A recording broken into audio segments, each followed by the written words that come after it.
Hello students, welcome to greenfield study চ্যানেলের পক্ষ থেকে আপনাদেরকে জানাই আন্তরিক শুভেচ্ছা ভালোবাসা।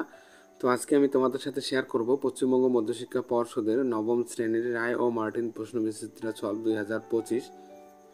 তো আজকে যে পেজটি আলোচনা করব ইতিহাসের প্রথম পর্যায় ক্রমিক মূল্যায়নের একের দাগের কোশ্চেন অ্যান্সারগুলি আলোচনা করব। একের দাগের কোশ্চেনের এসি ইনস্টিটিউশন মালদা। তো পেজ নম্বর হলো 388।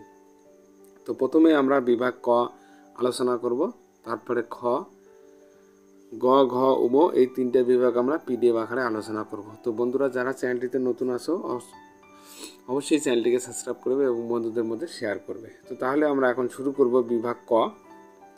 একের সঠিক উত্তরটি বেছে নিয়ে লেখো। 1789 খ্রিস্টাব্দে ফরাসি বিপ্লবের সময় ফ্রান্সের সম্রাট ছিলেন ষোড়শ লুই। ফ্রান্সে তামাকজাত পণ্যের উপর যে কর নেওয়া হতো তার নাম গ্যাবেল।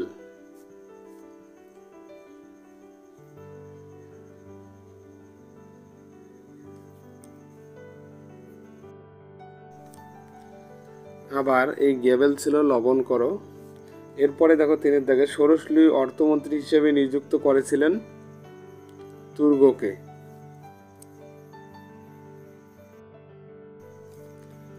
ফরাসি জাতীয় সভার অধিবেশন বসেছিল 5 মে 1789 খ্রিস্টাব্দে। তো সঠিক উত্তর হবে ডি। অবাধ বাণিজ্য নীতির পক্ষে ছিলেন ষোড়শ লুই অ্যাডাম স্মিথ না চতুর্দশ লুই না ভলতেয়ার। তো এখানে সঠিক উত্তরটি হবে বি, অ্যাডাম স্মিথ। এরপরে দেখো ছয়ের দাগের ইয়র্ক ছিলেন রুশ সেনাপতি না স্পেনের রাজা না ফরাসি দার্শনিক না প্রাশিয়ার সেনাপতি। তো এখানে সঠিক উত্তরটি হবে ডি, প্রাশিয়ার সেনাপতি। এরপরে দেখো সাতের দাগে দ্বিতীয় জাস্টিনিয়ান বলা হতো কাকে? দ্বিতীয় জাস্টিনিয়ান বলা হতো নেপোলিয়নকে দ্বিতীয় জাস্টিনিয়ান বলা হতো। এরপরে দেখো আটের দাগের টিলসিডের সন্ধি হয়েছিল কবে? টিলসিডের সন্ধি হয়েছিল 1807 খ্রিস্টাব্দে। নীল নদের যুদ্ধে নেপোলিয়ন পরাজিত হন। কার কাছে পরাজিত হন? নেলসনের কাছে। এরপরে 10এর দাগের দেখো নেপোলিয়নের মৃত্যু হয় সেন্ট হেলেনা দ্বীপে। এরপরে আমরা আলোচনা করব বিভাগ খ। এখানে বাম স্তম্ভ বা ডান স্তম্ভ মিল করব। তো চতুর্দশ লুই, এখানে চতুর্দশ লুই হবে আমির রাষ্ট্র, আর স্পেনীয় ক্ষত হবে নেপোলিয়ন, আর ক্ষমতা স্বতন্ত্রীকরণ নীতি হবে মন্তেস্কু। ওকে।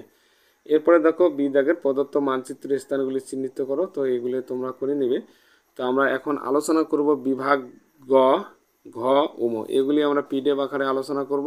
বিভাগ গ আলোচনা করব, যে কোনো 4টি প্রশ্নের উত্তর দাও। ইন্টেন্ডেন্ট কি? ইন্টেন্ডেন্ট ছিল ফ্রান্সের রাজনৈতিক শাসন ব্যবস্থায় রাজ্যের বিভিন্ন প্রদেশের প্রশাসনিক প্রতিনিধি। তারা রাজস্ব আদায়, আইনশৃঙ্খলা রক্ষা এবং বিচার ব্যবস্থা পরিচালনার দায়িত্ব পালন করত। রাজা তাদের নিযুক্ত করতেন এবং তারা সরাসরি রাজাকে রিপোর্ট দিতেন। প্যারিস কমিউন বলতে কী বোঝো? 1871 সালের মার্চ মাসে ফ্রান্সে প্রাশিয়া যুদ্ধে পর প্যারিস কমিউন গঠিত হয়। এটি ছিল শ্রমিক শ্রেণীর দ্বারা পরিচালিত একটি বিপ্লবী সরকার যা সমাজতান্ত্রিক নীতির ভিত্তিতে পরিচালিত হয়েছিল। এটি সাম্যবাদী ব্যবস্থার এক গুরুত্বপূর্ণ দৃষ্টান্ত হয়ে ওঠে। ডাইরেক্টরি শাসন কি? 1795 সালের ফরাসি বিপ্লবের পর একটি নতুন সংবিধান চালু হয়, যেখানে ডাইরেক্টরি সরকার গঠিত হয় 5 সদস্য বিশিষ্ট এবং শাসন ব্যবস্থায় 1799 সাল পর্যন্ত ফ্রান্স শাসন করে। এটি দুর্নীতি ও অস্থিরতার কারণে অকার্যকর হয়ে পড়ে এবং নেপোলিয়ন এক অভ্যুত্থানের মাধ্যমে একে উৎখাত করেন। পোড়ামাটি নীতি কি?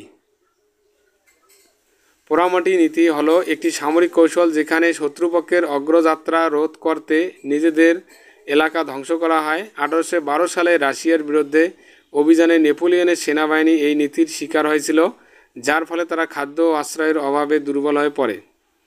কোন সময়কে কেন নেপোলিয়নের যুগ বলা হয়? 1799 থেকে 1850 সাল পর্যন্ত সময়কে নেপোলিয়নের যুগ বলা হয়, কারণ এই সময় নেপোলিয়ন ফ্রান্সের সর্বময় ক্ষমতা হাতে নেন।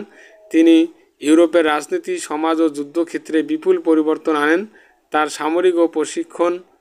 সামরিক ও প্রশাসনিক কৌশল যুগান্তরকারী ছিল। এরপরে আসলাম বিভাগ বিভাগ ঘ, যে কোনো দুটি প্রশ্নের উত্তর দাও। ফ্রান্সে সন্ত্রাসের শাসন চালু হওয়ার কারণ কী ছিল?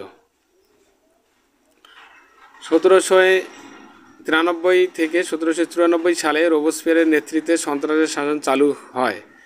এটি চালুর প্রধান কারণগুলি ছিল রাজতন্ত্রের সমর্থকদের দমন করা, বিপ্লবের শত্রুদের নির্মূল করা, বিদেশি আক্রমণ থেকে ফ্রান্সকে রক্ষা করা, বিপ্লবী আদর্শ টিকিয়ে রাখা, সাধারণ জনগণের মধ্যে বিপ্লবের সমর্থন নিশ্চিত করা, অর্থনৈতিক সংকট ও খাদ্য অভাব সামলানো। এই সময় হাজার হাজার বিপ্লব বিরোধী ও সন্দেহভাজন ব্যক্তিকে গিলোটিনে হত্যা করা হয়। পরে রোবসপিয়ারের পতনের মাধ্যমে এই শাসনের অবসানও ঘটে। মহাদেশীয় অবরোধ ব্যবস্থা বলতে কী বোঝো? 1806 সালে নেপোলিয়ন বোনাপার্ট বার্লিন ঘোষণা জারি করে মহাদেশীয় অবরোধ ব্যবস্থা চালু করেন। এই নীতির উদ্দেশ্য ছিল ব্রিটেনকে অর্থনৈতিকভাবে দুর্বল করা। প্রধান বৈশিষ্ট্য: নেপোলিয়ন ইউরোপের দেশগুলির ব্রিটেনের সাথে বাণিজ্য নিষিদ্ধ করেন।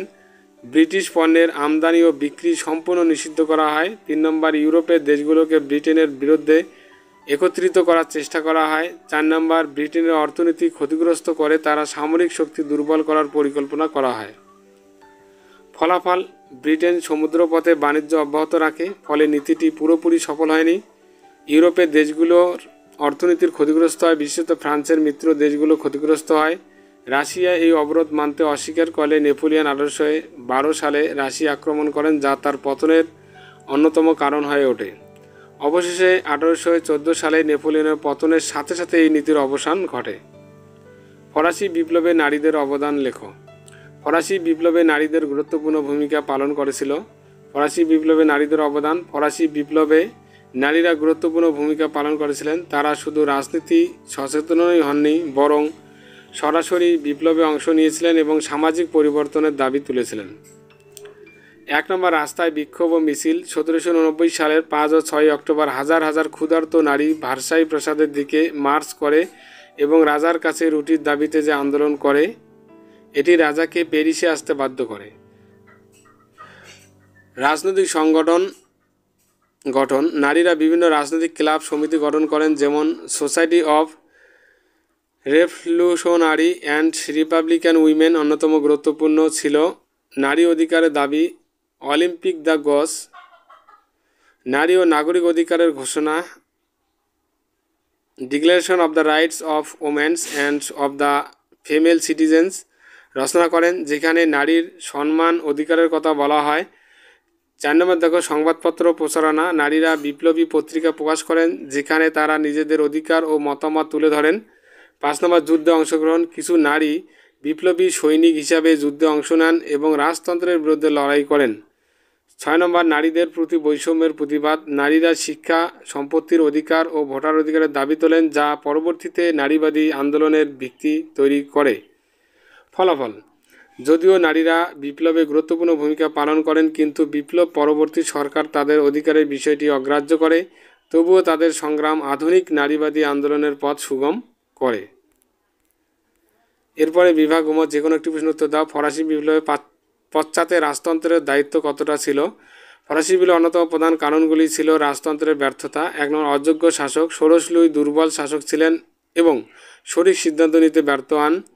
অতিরিক্ত রাজকীয় খরচ: রাজ পরিবারের বিলাসী জীবন জনগণের উপর করের বোঝা বাড়িয়েছিল। অন্যজ কর ব্যবস্থা: সাধারণ জনগণ, বিশেষ করে তৃতীয় শ্রেণী, বেশি কর দিত, অথচ অভিজাতরা করমুক্ত ছিল।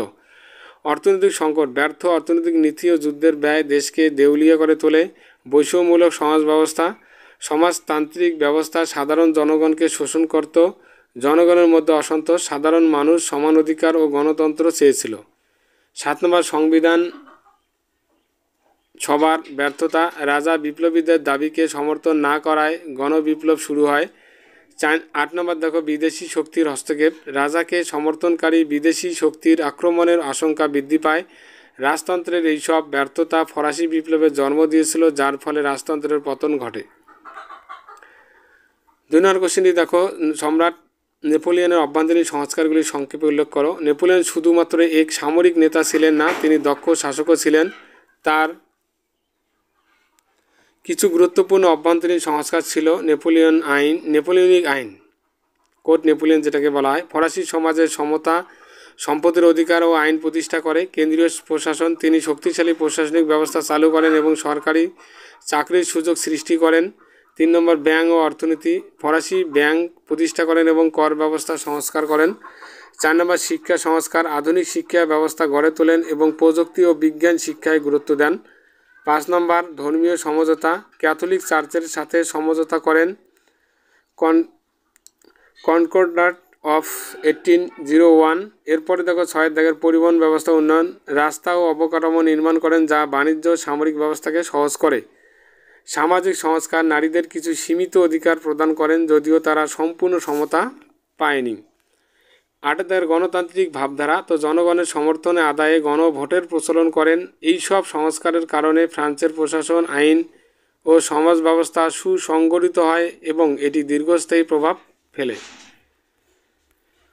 তো আজকে তাহলে এই পর্যন্ত। যারা চ্যানেলটিতে নতুন আছে অবশ্যই চ্যানেলটিকে সাবস্ক্রাইব করবে এবং বন্ধুদের মধ্যে শেয়ার করবে।